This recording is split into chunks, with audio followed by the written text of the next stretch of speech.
I'm Tim Ventura, and we're joined today by Nick Gold, the founder of Declassify UAP.org, an activist organization working to facilitate disclosure by declassifying government-held evidence of UAP.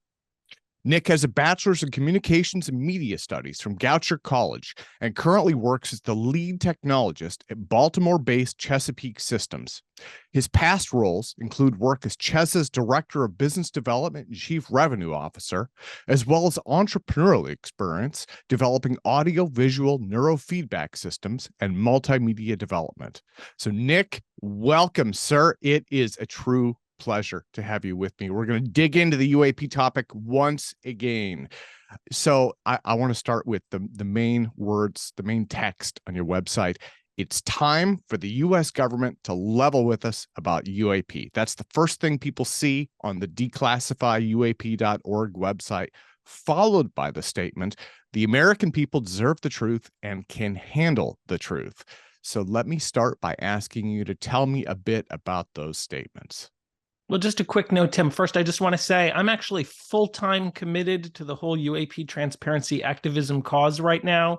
Took a little pause from my professional career. So this actually is my job right now, to be a UFO declassification lobbyist.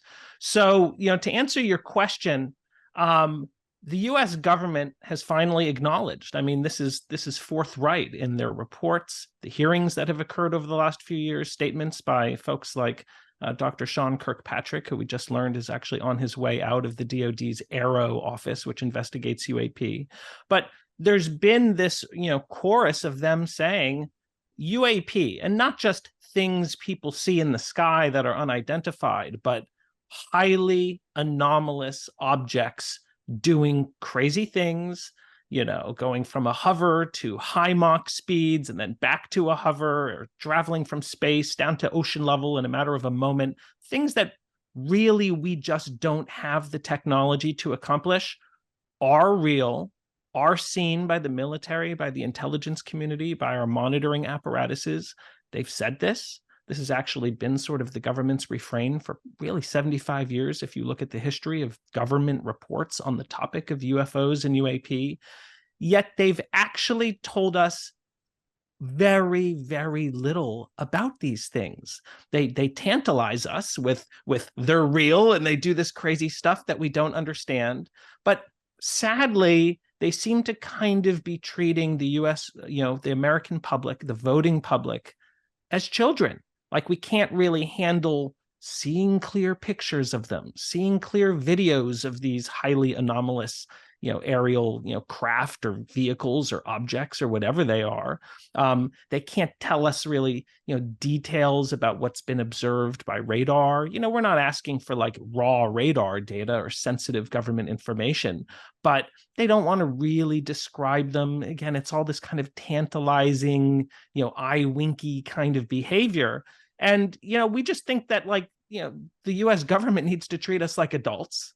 They need to treat the people as really the center of power in the United States. That's how our entire system is set up.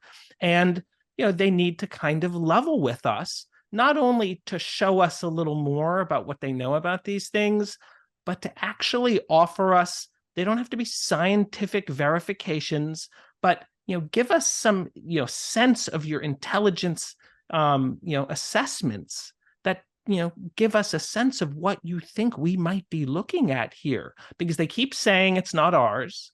It's not some secret US government program.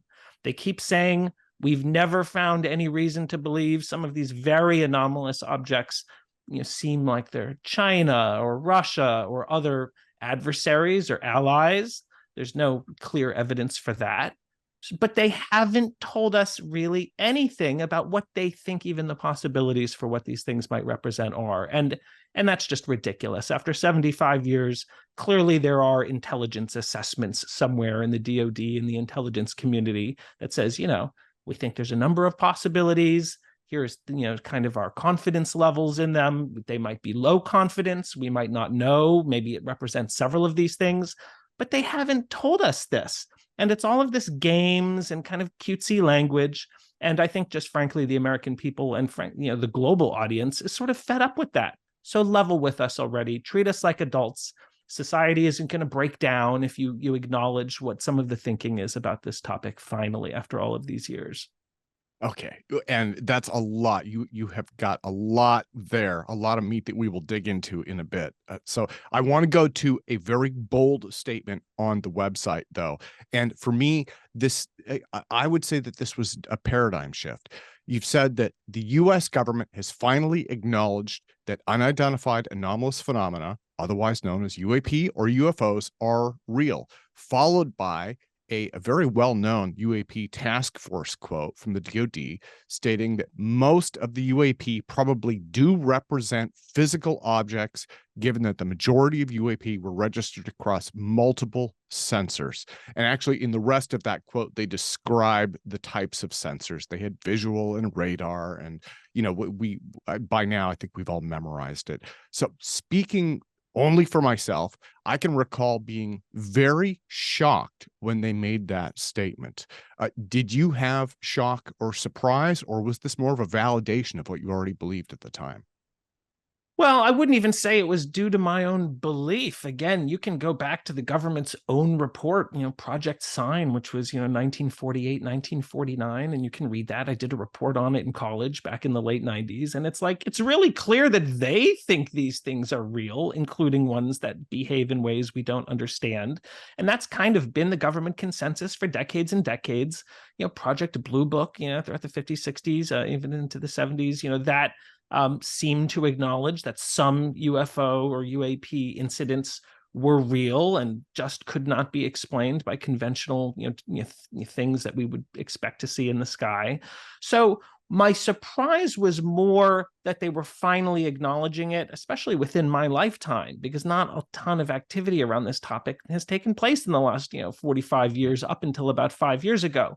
So it was really a sea change. My surprise had to do with how clear they were, but they've continued to be clear on this. Last year in a House UAP hearing, Scott Bray, the deputy director of the ONI, he said that the public and people understand the 2004 Nimitz Tic Tac incident, which is one of the kind of crazy UFO stories that you could possibly imagine.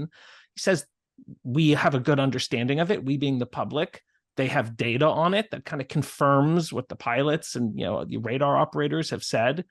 It's real and it's unresolved. So they've continued again to kind of echo that sentiment. And I think my surprise is more like, what does this represent? And, we're kind of in some uncharted territory, especially again in more recent decades. And it's very exciting. I'm glad that we're finally getting to see at least the beginning of this changing of the tides as far as how they describe this phenomenon. Well, and actually, so you mentioned that. I want to go to a larger issue that I think that this points at. And I think that it's not getting the attention that it probably will in the future, but I think that we will see this become more of an issue. A 2019 Gallup poll indicated that only about 1/3 of Americans believe in UFOs, or at least that was the case back in 2019 when they took the poll. But surprisingly, 68% of Americans believe the U.S. government knows more about UFOs than it's telling us. Now, you could interpret that a lot of different ways, but at the very least, we could say that most Americans believe the government has classified data that it's not sharing, right? Absolutely. Absolutely. And there's been a handful of polls, including from a number of very reputable polling firms over consistently, frankly, for years and years. And, some of the questions are termed, more like extraterrestrial, or putting a specific kind of, cause or origin on the phenomena. And sometimes I think Americans aren't so decided. Again, we haven't been given the information to make those decisions. Certainly Declassify UAP does not take a stand in what the ultimate nature or origin of these particularly anomalous cases are. But I think most Americans have a sense that something is going on and that the government knows a lot more about it. Again, we've been familiar with this notion for 75 years now. So, whether it's secret programs, adversarial things, something, more outlier in terms of the scenario that it represents, I think most Americans are at least open-minded to wanting to learn more about this and kind of going where the evidence takes us and feeling like we deserve the evidence. I mean, we're paying for that evidence to be generated. It's all of our tax dollars that go to these military systems and intelligence systems. So, give us a sense. You tell us all sorts of things that the DOD and the intelligence community works on. Why is there this like kind of palpable discomfort around the government disclosing more information around this specific topic? That's what I interpret. Uncle Sam seems really uncomfortable at addressing the UAP issue head on. Americans, I think, are well beyond ready for it. And, I'm curious, why are they so uncomfortable when it comes to just addressing this more clearly? Well, Pew Research polls asked Americans whether they, quote unquote, trust the government in Washington to do what is right most of the time. Now, the all-time high was 77% with the Johnson administration in 1964, with another peak at 54% after September 11th during the Bush administration in 2001. Right now, today, only 16% of Americans trust their elected government. Do you think that the 75-year veil of UFO secrecy has contributed to a trust gap between the U.S. government and the American people? I do. And I think it's an important thing that needs to be addressed, because I don't think, holding back truth on UAP, UFOs is the only thing that contributes to that. There are many reasons Americans do not trust the federal government across a wide variety of issues. I mean, we had a major war in Iraq that it turns out, the evidence for weapons of mass destruction really wasn't quite there in the way that it was represented. There's all sorts of, intelligence gaps that were actually associated with 9/11. I think in the post 9/11, just state of affairs, people wanted to kind of get behind, the government and rally behind, the United States. But I think in the years since, that opened up a lot of questions, and they're still obviously kind of, I think unfounded, but conspiracy theories that surround that event. So I think this UFO thing, the UAP thing, has been around for so long. It's kind of just been hanging out there. We have the director of national intelligence. She's giving like public speeches on the fact that we overclassify too much. When the head of the intelligence community is giving speeches publicly on we classify too much and it's a threat to democracy, there's got to be a really big problem. And part of me wonders, is UAP one of those things in the back of her mind that she's thinking of when she's giving those speeches? But I think it really taints people's trust in institutions. I live in Baltimore. A large part of my career was doing business in the DC area, both with the feds, a variety of types of agencies and organizations, plus many organizations that surround the federal government, lobbyists, nonprofits, PACs, political advertising firms, some campaigns, you name it. And, I consider myself patriotic. I've always kind of been like interested in and also supportive of our armed forces, our intelligence community, even knowing these organizations make god-awful mistakes at times and get us into all sorts of horrible situations. But I still want to both kind of trust in the individuals. A lot of them, I've worked with them. They're very patriotic. They take the country very seriously. They're trying to do their best work. Yeah. But institutions sometimes get off the tracks. And we really need to get back on the tracks in this country, because there is, as you said, so much lack of faith in these institutions. It's a very dangerous situation. I mean, I'm going a little afield here, but people forget that before Hamas's horrible attack in Israel, Israel was this heavily bifurcated, nation state that was going through like practically pre-Civil War scenario, like, major conflict going on just domestically within Israel. And we've seen a lot of this conflict and this kind of coming to heads in the US, which side you're on of anything. And it's just really degraded our sense of civics, belief in governance, our military, the intelligence community, things that we have to frankly have faith in this very complex world where we have all sorts of actors. So I think this could be a real mea culpa almost if the government actually finally tipped the cards quite a bit more on UAP, treated us like adults, and they might start to earn back some of what has been lost in terms of that faith in institutions that we need to have to survive and thrive as a nation. Well, I appreciate your saying that. And, this is an aside. It's not on my questions list, but I have many, many contacts, many good friends, long-term relationships all across the United States government, especially in the defense industry. And I would say without fail, these are some of the finest, most dedicated people with the most integrity that you will ever meet. So I view these issues as being structural in nature, right? And I'm sure that you probably do as well, especially in terms of stuff like UFOs, where this goes back 75 years. This is not a person or a small group of people saying, we're not going to share this with people. What this appears to be is structural failings of some kind or other, and then the question has become, okay, well, is this classified data? Is it being basically just moved into the circular file where the next group of people who comes along doesn't know about it?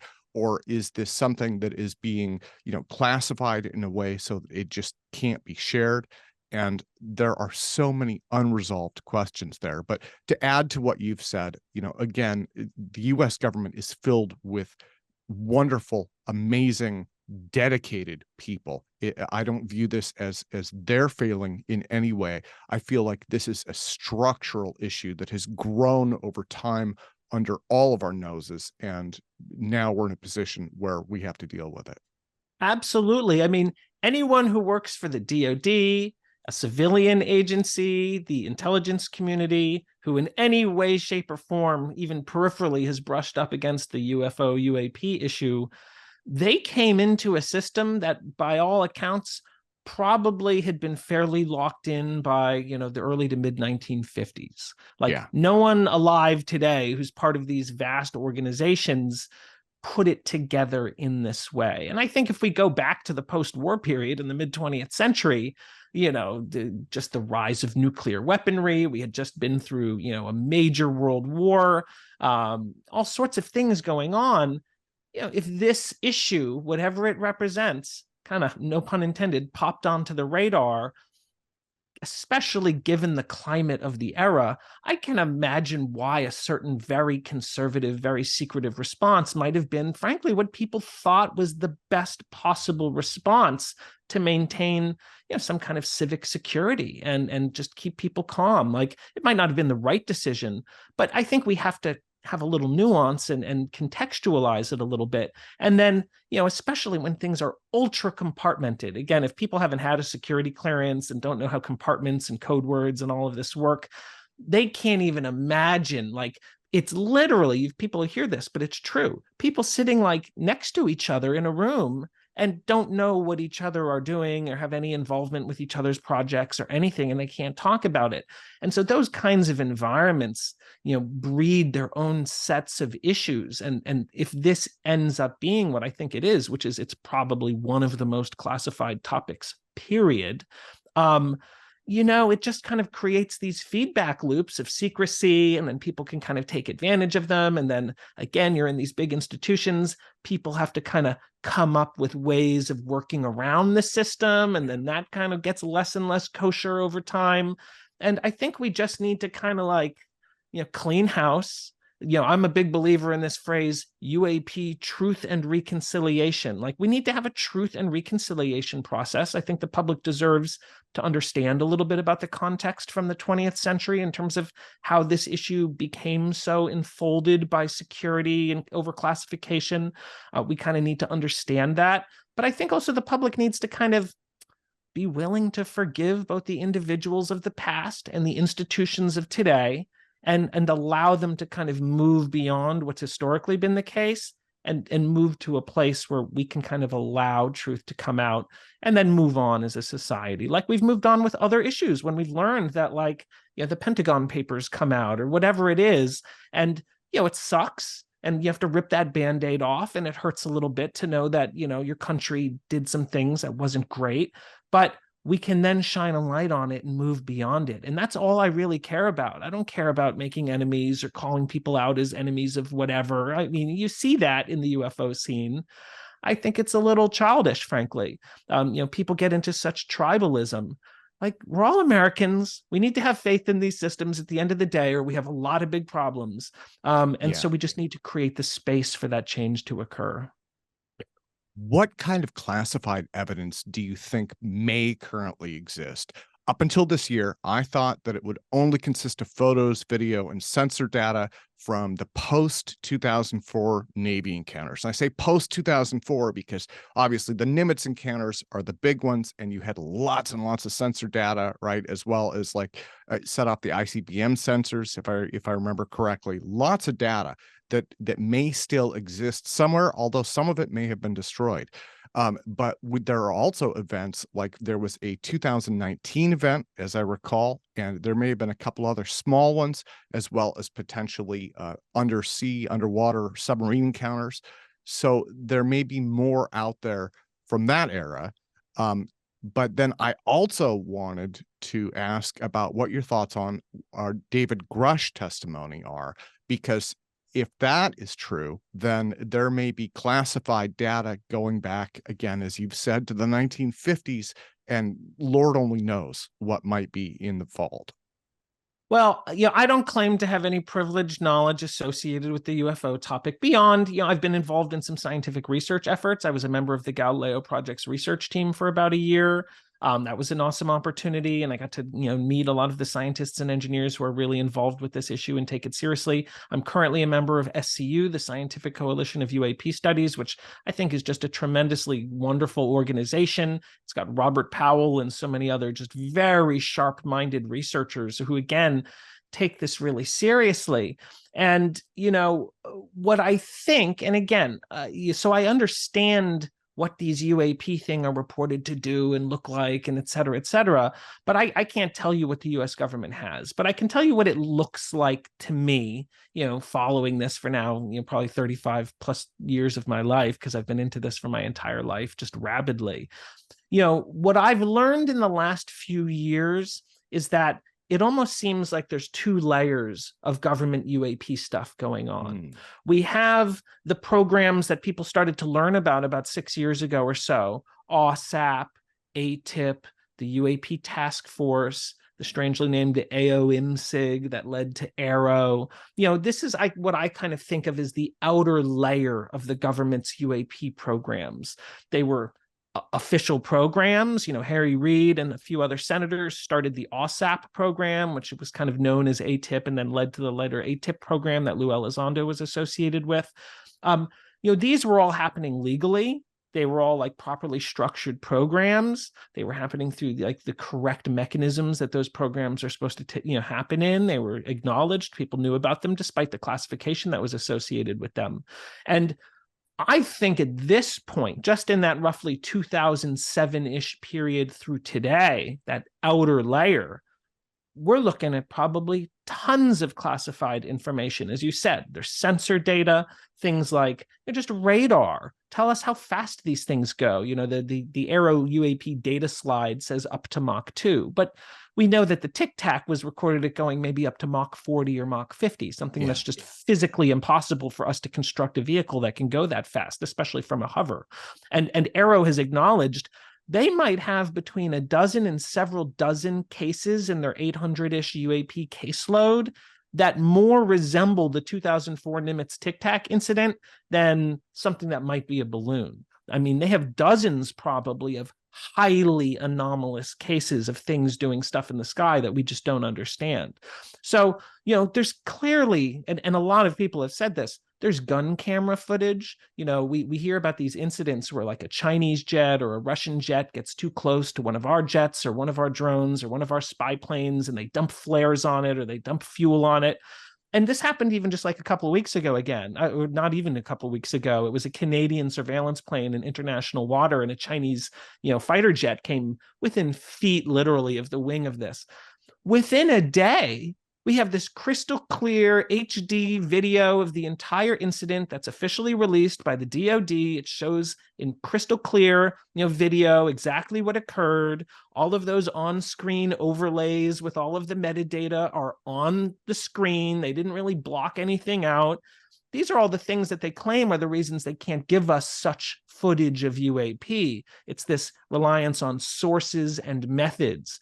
but it's the same cameras that would ostensibly be shooting a UAP as are shooting those, the video of a Chinese jet or a Russian jet or whatever. So that excuse kind of falls apart. And it seems to be that it's actually the content of the video, these UAP thing, that are what are actually classified. They don't really like to admit that, but it seems to obviously be the case.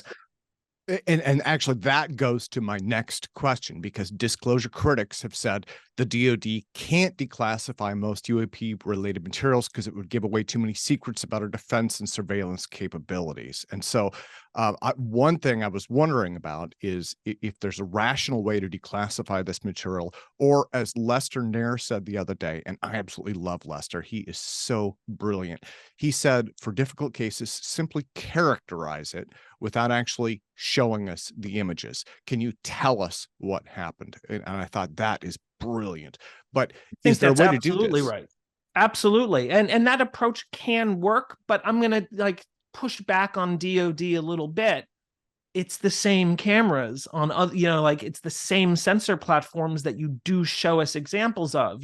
Some of the very latest generation, the FLIR cameras, the infrared, imaging systems that they have, they show us the output of those very same FLIR sensor systems when it's a truck or a ship or a building. And again, they show all the on-screen metadata. It's like, that is the source. That is the method. It's common whether it's a UAP that's being imaged or whether it's a truck on the ground. So I think, frankly, some of those are excuses and are not, frankly, truthful. The other thing that they could give us, again, are these intelligence assessments.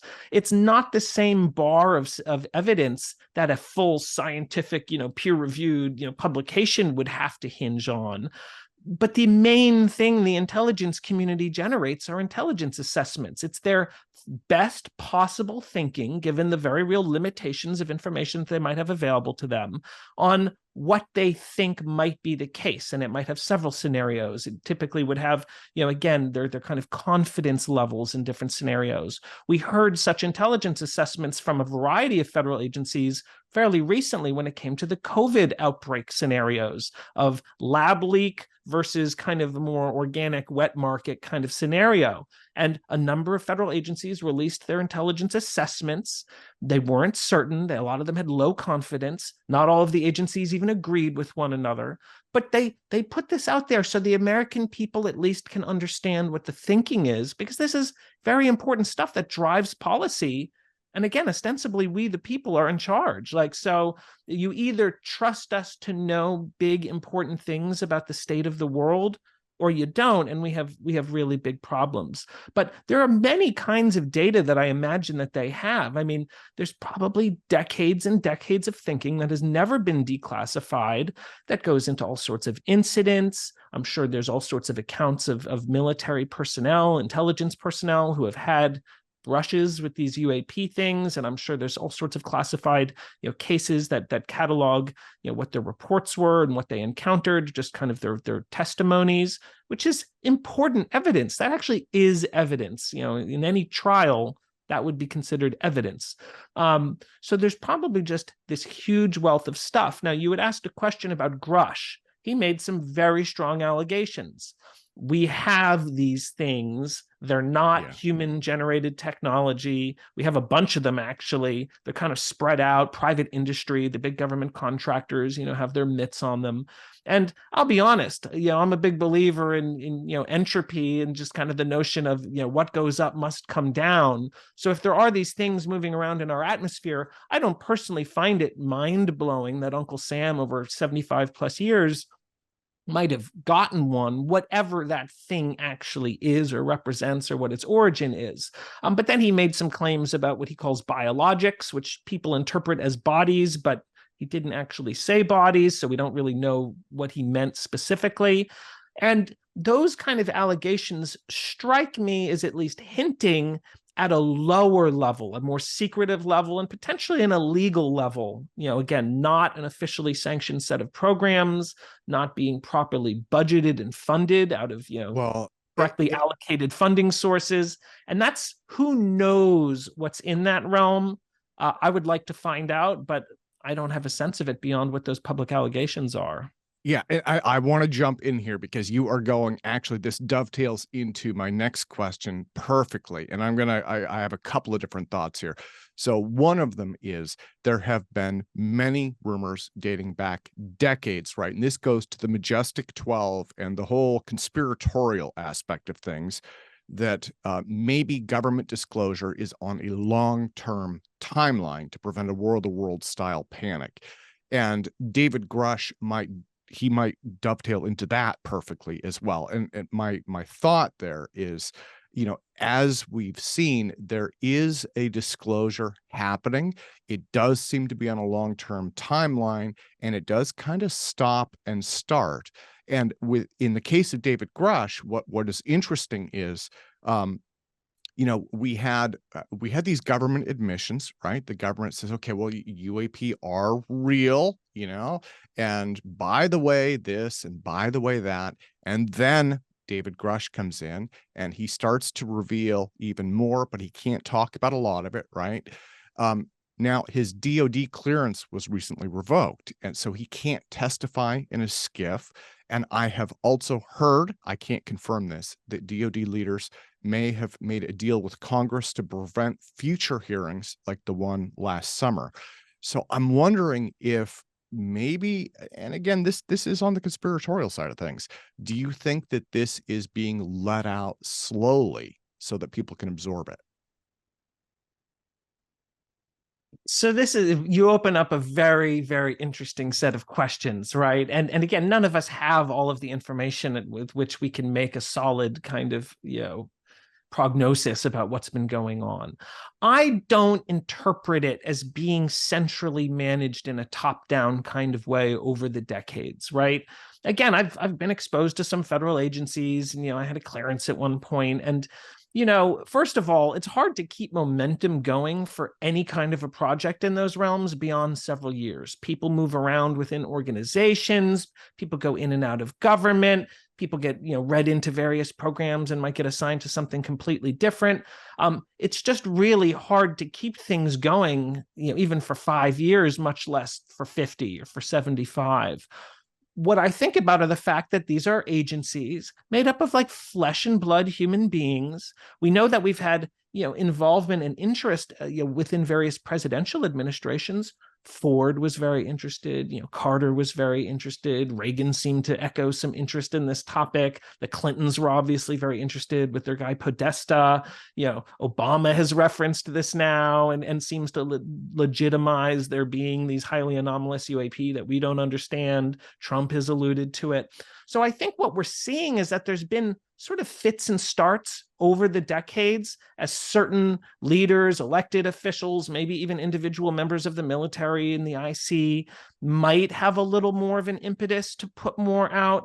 But I don't see anything centrally managed, and I don't think he'd mind my saying this. I can't remember if it was either on a podcast or on one of our Galileo Project group calls, but I remember, in some setting, Chris Mellon was on a Zoom or something I was on, I think, and he's like, he expressed this exasperation that like everyone kind of goes to this being this top-down, centrally managed kind of process. He's like, I just want them to understand it was like me and Lou and some other guys. Like this is who has moved this along. And I really, frankly, took it at face value. I think there's kind of been, I'll call them like the rebels a little bit. They're certainly all insiders. They're all very like top-down kind of people themselves, right? We're talking, high level intelligence community officials and DOD officials.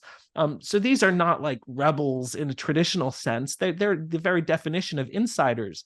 But just because, someone's an insider doesn't mean they agree with what the official policy is. Many people who participate in government they might follow the official policy legally. They might believe in doing that, but they might not agree with it. And I think we've seen probably little bits of movement at times of little groups. Again, this could be going on over the decades that might be trying to elevate some of this a little more, but then others kind of come back. And I think it's a messy, messy process that we're seeing here. I think sometimes when we see things being dribbled out, that's sort of like what the system realizes it kind of needs to do to either buy time, to allow itself to kind of adapt internally and start to do things in new ways and maybe be a little more forthright, but it's not ready to just drop that on the table. So they parcel little bits out. But to me, it reads like a complete and total mess. Like it's a mess. And UAP has always seemed like a very messy thing. I mentioned that word, like it just seems like insiders are very uncomfortable at the end of the day by it. And I think, frankly, this is going to have to be led by people, the people. And that's why I built declassifyuap.org. So American voters can very quickly reach out to their elected officials in 30 seconds, send a well-formulated message out to them and say, we expect to see these kinds of information declassified on UAP. We want you to support, proactive legislation. We want you to support whistleblowers. We want to see more investigations. I don't think there's probably the political capital available to just shut this down in such a blanket way as we won't have more hearings on this topic. I think we're going to have more hearings. But I also think the more Americans make noise and use declassifyuap.org to send messages and then follow up by calling the DC offices of their own elected officials as constituents, it's a very powerful voice. The more we make noise, the more we raise this and kind of normalize it as a political issue that we're going to just call our reps on and do the things that we do like we do for other issues we care about. That's actually going to lead, I think, to the most progress being made. And I can imagine how that conversation probably went in terms of the hearings. The DOD is right on the edge with China and Russia right now, right? And they probably just said, look, we do not want to erode trust in the United States military. I mean, as we discussed earlier, trust in government is already at historic lows, right?